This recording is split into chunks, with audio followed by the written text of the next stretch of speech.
I have an issue. NALCS, EULCS, some of the Korean teams are actually pretty good at this. Some of the Chinese teams too. Fnatic's pretty good. If you haven't figured out yet by the name, it's team fighting, okay? And what's even more annoying with this whole community is I have to actually explain what team fighting is before anyone can understand why I'm upset. I'm not upset at EDG. Some of the top Korean teams know how to do this. KT Bullets, for some reason, I'm a little bit confused. The players seem pretty good, but the picks and bans, I'm not sure. Anyway, let's go through this real quick so we can get to the main point that teams, yeah, whatever. Don't want to talk about the problem. Just want to say it's there. Alright, so next slide. Damage versus effective HP. This is what a team fight is. This is also what actual fights are, but team fights, you do this with a team of people. So it's the core concept. Anything you do in a team fight, you're trying to use your team's damage to kill their effective HP before they use their damage to kill your effective HP. It's a race. Whoever wins, wins. Now with League of Legends, there's not a lot of healing. So, since there's not a lot of healing, doing damage and stopping damage is probably the most important thing.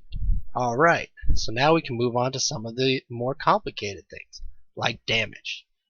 It's not a DPS race. You only have to do enough damage. If you do a lot of DPS, and you only have a little bit of HP, and they only do a little bit of damage, they'll probably beat you, because they can have a lot of HP. Well, it depends on balance. Anyway, two damage types that really matter in team fights. That's sustained damage, that's burst damage. Sustained damage is AD carries, usually single target. Burst damage is mids, usually AoE. Sometimes assassins, they're single target mostly, but they can do AoE. There's a really thin difference in League of Legends here.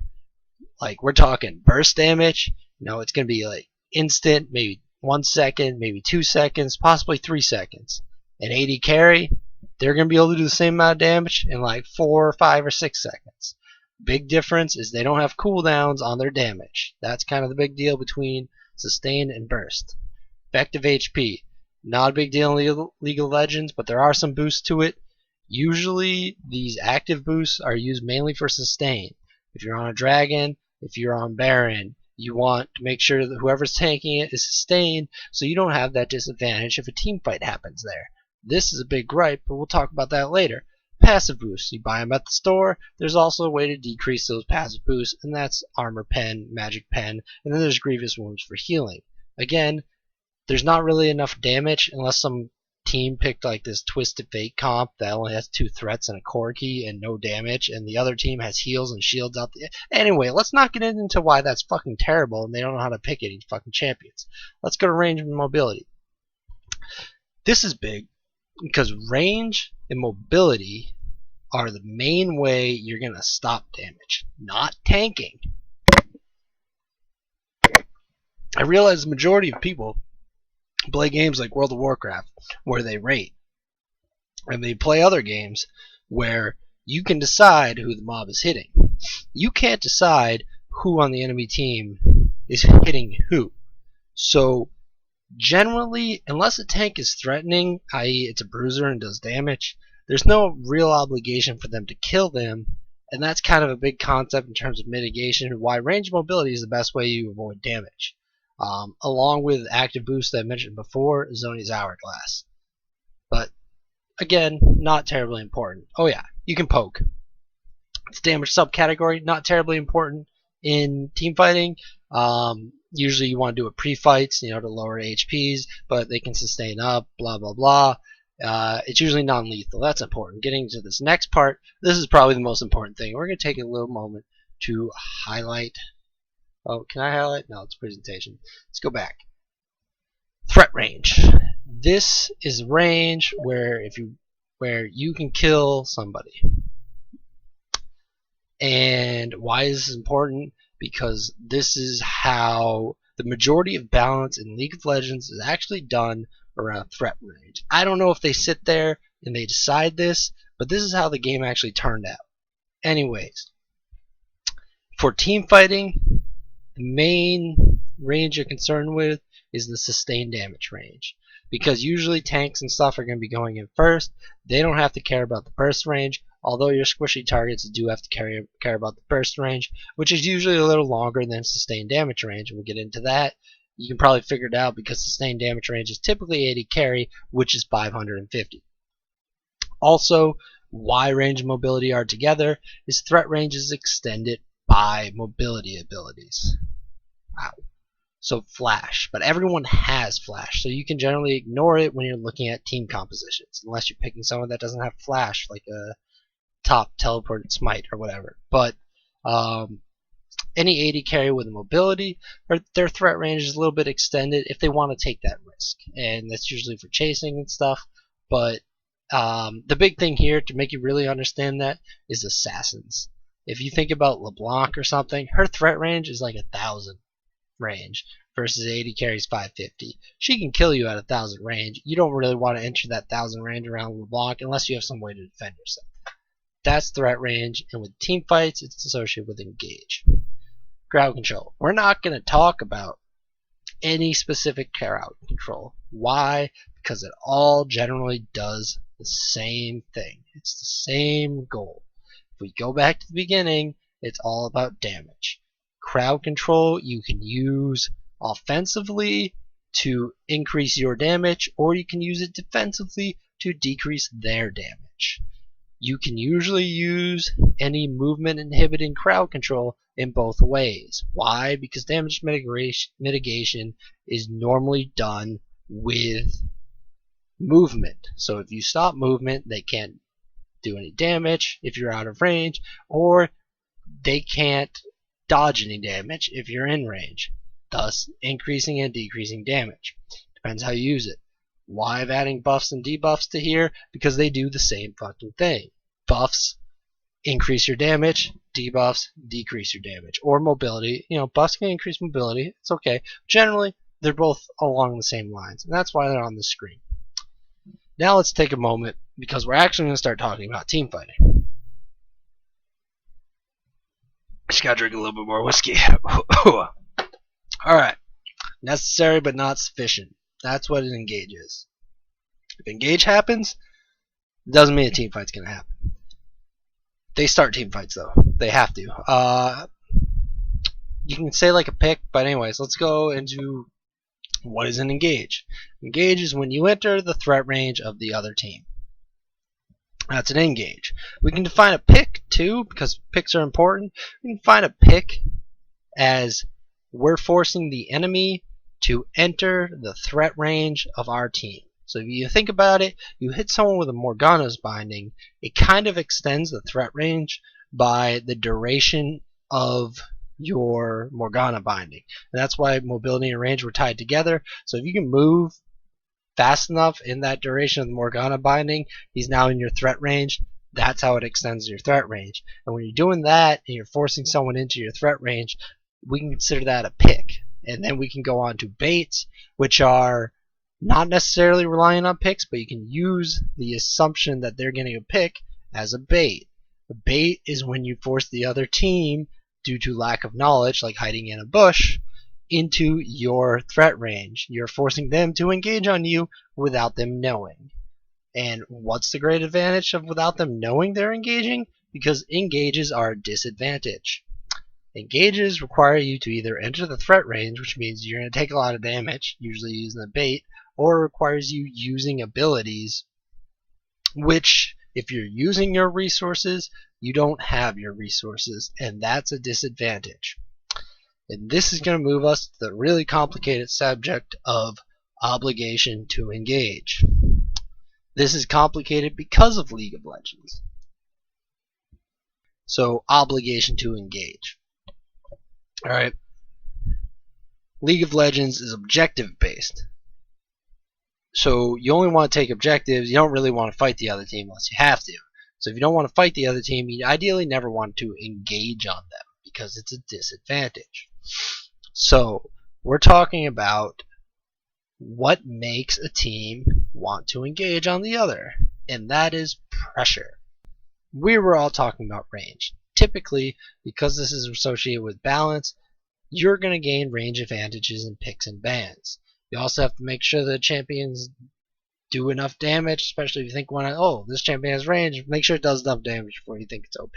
And that's why you look at damage charge compared to their cooldowns and things like that, and why Lux is shit compared to Xerath, and why Xerath's not that good anymore. But yeah. The next way you create range, this range creates pressure. That's important for team fighting and engage. You have pressure, like map pressure, but you can also have range pressure. You can walk up to the enemy team and just push them off the objective unless they engage on you.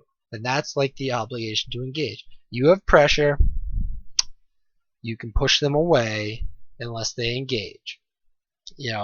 That's what pressure is basically. And you can do it with map pressure, but you can also do it with your team comp. If you understand your team comp and understand how to fight and are not afraid of fighting. Also, if you have poke, if you destroy their mana, this is resources, next option down here. You can create pressure by, of course, hurting them, chunking their HP, lowers effective HP, bring it back to the core concept, lower effective HP, damage. Anyway, let's move on to the next gripe.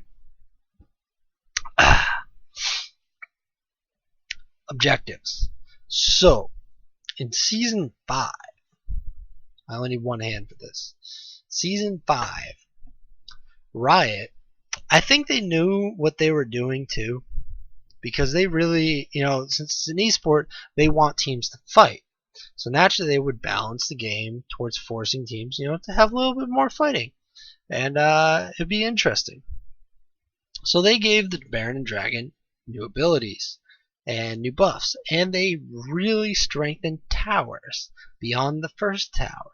What does this do? It makes split pushing and sort of tower-based gameplay that you're really sieging and pushing towers not as effective as taking the Baron and Dragon. Why is this important? Because Baron and Dragon are most easily contested with team fights. And the only thing you would ever really want to trade them for, early dragons you can trade for towers. The only thing you really want to trade later dragons and barons for are inhibitors. And once you get an inhibitor, you can effectively make a split push strategy, because you have essentially a free lane that's going to push itself. You don't have to worry too much about pushing, and you could probably break the base open more if you have an inhibitor, unless of course you're behind. But anyway, Riot's designed the game essentially for more team fighting to happen. Now, if you come into the game with a tanky champion, actually, we'll get to there in a moment about what tank should be used for. We'll talk about engage in relation to barons and dragons. Engages are disadvantages. If you are on the baron and dragon, you're effectively decreasing your effective HP every little bit because they're doing damage to you, and thus you're making engage not as disadvantaged. It's still a disadvantage, but you're also at a disadvantage because you're taking damage already. So it's like it's almost like a 6v5 because the dragon's attacking you. Now, why was I talking about tanks before? If you have a tank and enough sustained damage or lifesteal, the dragon, you can use lifesteal. You can just use your A to carry, have him attack the dragon, and you can set up around the baron and around the dragon to start a team fight. And you can effectively do this and force the enemy to engage on you when you're ready for it. And since they're engaging at a disadvantage and you're using sustain to make sure the dragon disadvantage isn't even a big deal, or the baron disadvantage isn't a big deal, then you're actually set up for a really successful team fight. That's basically it for engages. Threat range. If you have pressure and picks and bans, great. If you don't, great.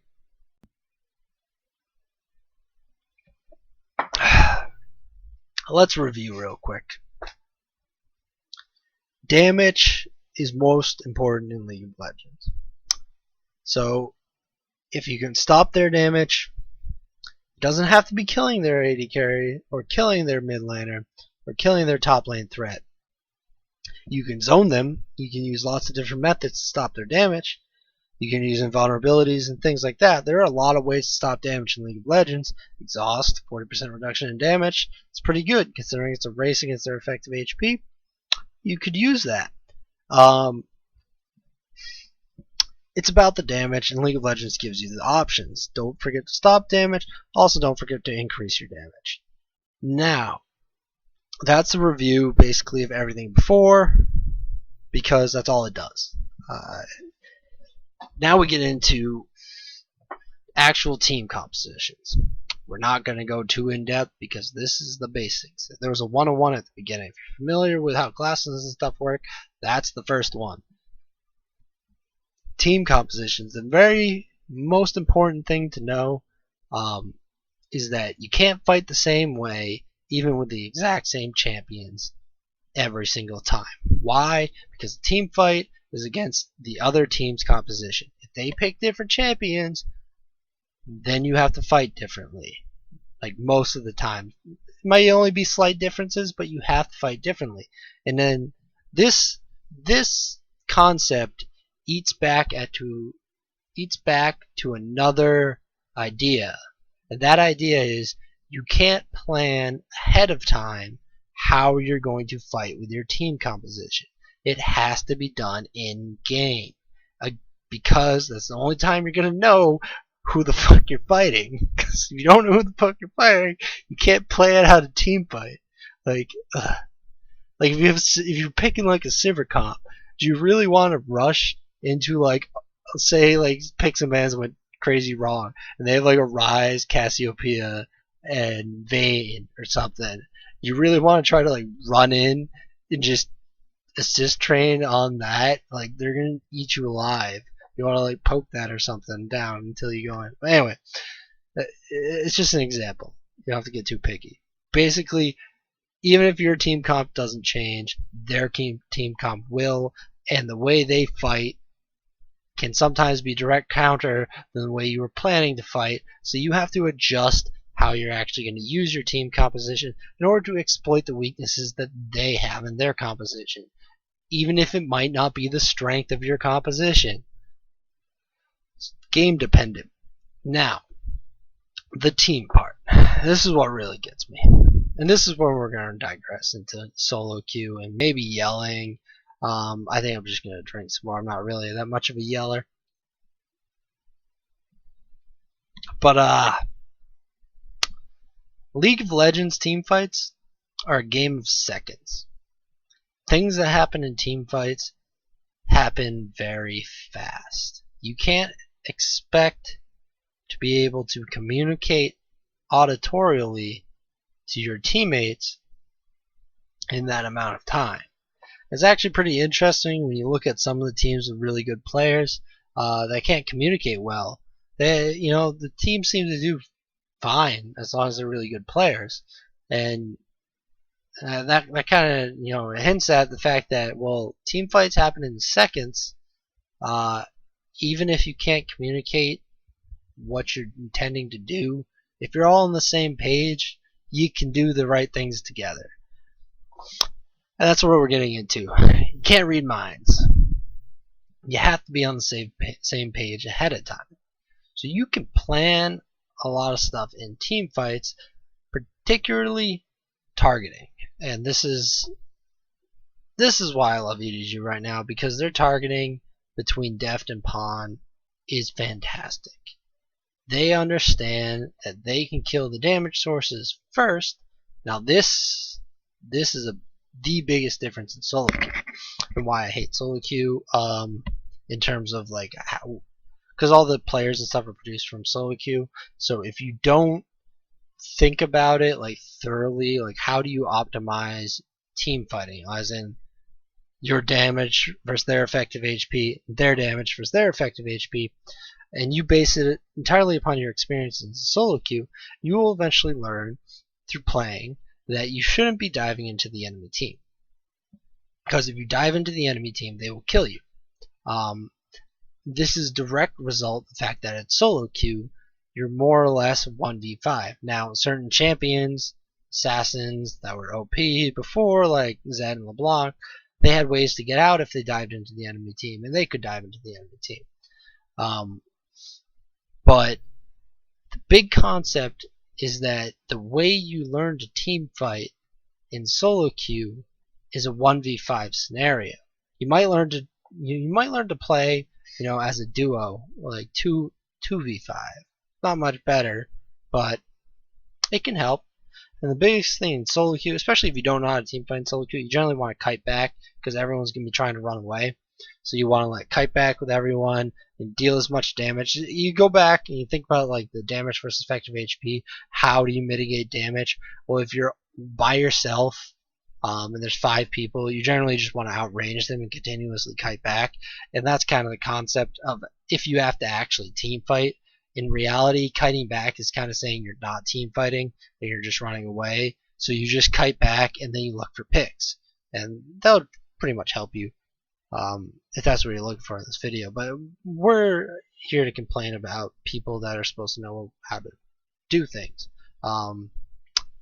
So, what does this mean? This means if you have an actual team, if you have expectations that this team is going to do something, you can expect that the team will do things like zone out an enemy carry, exhaust another enemy carry, and take care of the front line so they don't kill you. And if you're an AD carry, or if you're a mid laner, for instance, you can feel safe flashing in and using your entire burst on one of the enemy carries because you know your team understands their targets, and your engage is based upon separating their team in order to allow you to do such a thing. Now, this concept is foreign, especially because most players get taught this sort of intuitive sense of team fighting, whereas just like you learn patterns of your opponent so you can predict what they're doing, you learn to predict what your teammates are doing, and thus the good teams, they learn to predict what their teammates are doing until they reach the point where they're like, okay, some things I can't predict, like you're engaged, so you're going to have to tell me when you're engaging. So they want their teammate to tell them when they're engaging. Instead, you really want to be planning this stuff and being like, okay, we want you to engage whenever you're in this situation. That way your teammates are aware that you're probably going to engage in this situation, just not some randomly and then wait for them to tell you. And this is where the breakdown of communication comes from and why you have to plan. And this is the next level. Okay, hopefully if you understood the presentation so far, you're going to understand some concepts here and how you plan. Because originally, if you didn't pay attention to anything I was babbling on about, you might say, how do you plan a team fight? You can't predict what the enemy is going to do and blah blah blah blah blah. You can't do all this shit. Alright, fuck you. You can plan. Why? Because some things won't change. Like, the Vayne is going to do fucking damage. And what does that mean? It means you don't have to worry about targeting. You can tell all of your teammates who they're going to attack before a team fight even fucking happens. This is the first thing that you plan, is targeting. And this is actually under here. If you look, identifying threats. This whole planning process is a little bit more procedural. It's going to end in role assignments, which is telling your teammates what to do. But things that won't change. Your 5 enemy champions. So you know who the threats are. And then if for whatever reason one of their typically tanky built champions build damage, new threat. That's why you have to change in a game. You can't decide champ select. Next, things that don't matter if they change. This is very important. Understanding, and things that don't matter if they change. If anybody's still watching at this point, this is the whole concept. When you really try to plan and you look, you notice there's a lot of things that are going to be changing. And you might say, how can I plan for these things? I don't know who I don't know which champion he's going to use his ult on. I don't know how this person's going to attack or who they're going to target and things like that. That's why you have things that don't matter if they change. So if we go back to the original formula of effective damage, let me get hands right here. Effective damage versus their effective HP, and your effective damage, your damage versus their effective HP. You might be able to catch what things don't matter. If, for instance, their carry or their burst mid laner is dropping damage on your tank instead of your carry, that doesn't really matter, because that's not really slowing down your damage at all. That's more of the like DPS race, but DPS doesn't matter. You can just kill or zone them. And this is the big things that don't matter if they change. So you can plan that if their carries attack your carries, what are going to be your reactions to this? If they for some reason don't attack your carries, that doesn't fucking matter, because that's what you want them to do, but you can't control them. You don't want them attacking your carries because that's your damage source. These are the type of situations that you really need to identify, and these are the types of situations that you need to understand what team fighting is and why it's effective damage versus effective HP. So, planning. I already kind of went through this. When you're in game, there's 3 important things you need to do. Especially if you're on a team. If you're in solo queue, fuck it all. This really doesn't matter.